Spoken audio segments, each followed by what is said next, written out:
go. So, driving the 2014 Toyota Highlander.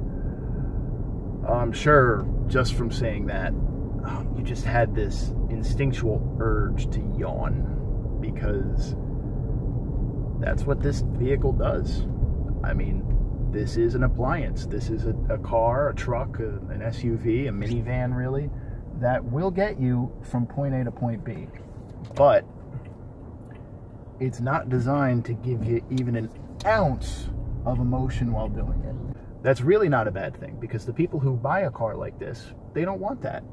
This is a car to tote your stuff to the beach house and back. This is a car meant to try to relax you a little bit while you're getting to work. It's supposed to have your dogs in the back. You can see the dog netting back here. It's supposed to get your kids to school and back. It's supposed to do it safely, pretty quickly, but without an event, without any circumstances getting in your way.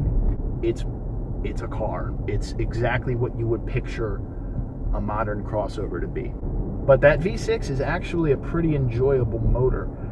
It pulls. This car, it's weird in that it's eager. The one feeling you get is that it wants to be more than it is, which is weird. This is a giant SUV. This is Toyota, which is the most boring manufacturer in existence right now, building a car designed to be the most boring of their selection. Because Toyota has what, like 4 full-size SUVs? They have a bunch. They have the Sequoia, they have the 4Runner, they have the Land Cruiser, and they have this. And then they also have the Tacoma, the full-size pickup. Crew cab is in this kind of segment, you know, to this kind of buyer.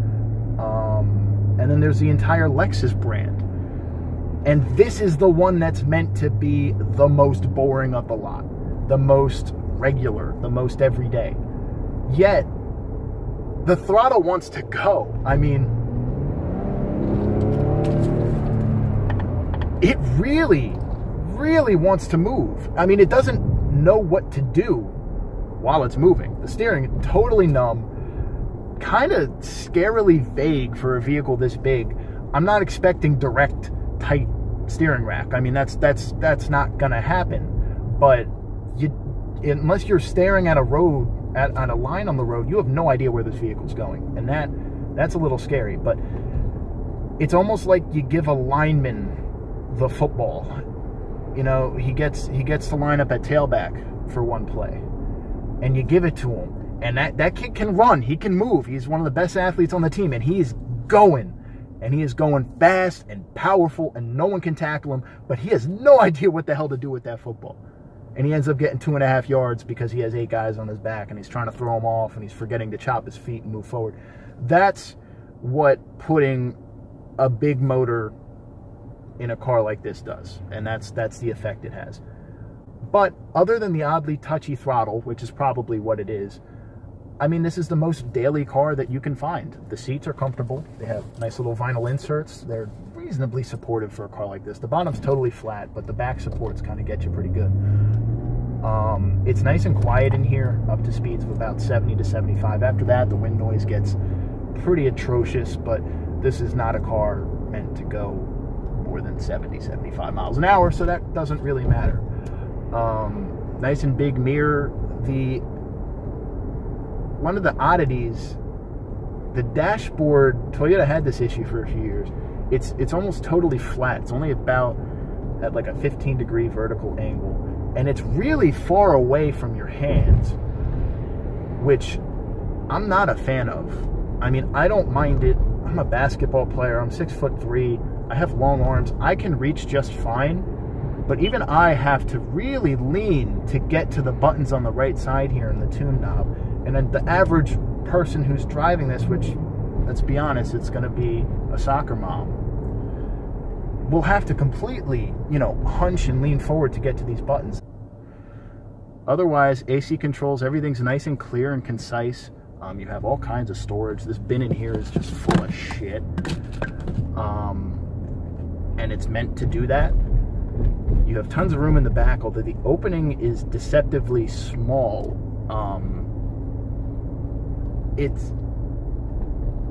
this doesn't replace a minivan. It's the compromise you get when you want the practicality of a minivan. When you have, you know, 2.2 kids and 2 dogs or whatever. But you don't want to be seen in a minivan. This is what you get. And what you get is something that you can't really put a mattress in the back of. You can't really put a couch in the back of. Squeezing a bike in, you can, but it's really tight and it's inconvenient. And you really just need to put a bike rack on the back. You can't tow anything. It's the compromise, you know, it's the middle. This is a car that,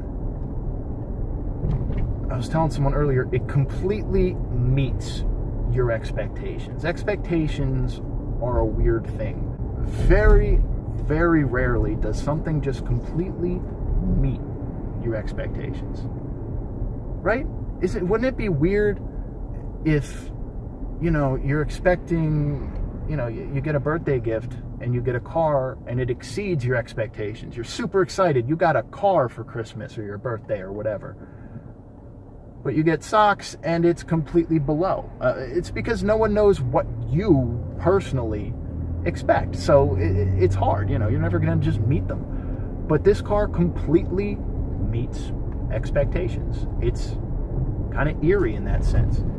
You know, you pay for the nice V6, you get a motor that performs, Chevy SS, that likes to go. You pay for no all-wheel drive and it struggles in the snow. You know, you pay mid-30s for an SUV, you want it to be comfortable. This is very, very comfortable. You know, it's no Lexus, it's no Rolls-Royce, it's no even BMW, but it's a smooth ride. It's very safe. It's got fake leather dashboard. It's got fake leather seats. You know, very organized. It's designed to look okay while dirty, as my roommate will tell you with his Corolla, all Toyotas are. And it's just a vehicle. It'll work. This car has 42,000 miles, and I'm told that it has never had any reason to go to a shop or dealership or anything other than an oil change, and that's it. No even extra service. 40K miles, just oil changes and tire rotations. And I know that's not incredibly impressive, but that's better than pretty much any car from anyone I've talked to. Maybe my friends are all just really unlucky, but I don't know. It's just a vehicle. Hey guys, hope you enjoyed the review. This is my first time really doing a video like this on YouTube, so let me know what you guys think. Did I do something good? Did I do something bad? Whatever.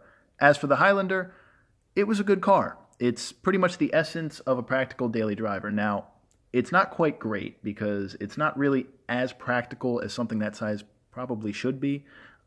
This particular one didn't have all-wheel drive, which hurt it. I really didn't like the way this thing handled, and that's taking into account the fact that it's a land yacht. And, of course, it's really not efficient at all. It was getting about 18 miles a gallon while I was driving it around town. Still, very good car. I don't really want to have a rating system, but it's pretty much what I would give a 4 out of 5 stars. So, hope you guys enjoyed the video, and if your mom needs a car, point it toward that Toyota Highlander, I guess. Have a good one, and I'll see you next time.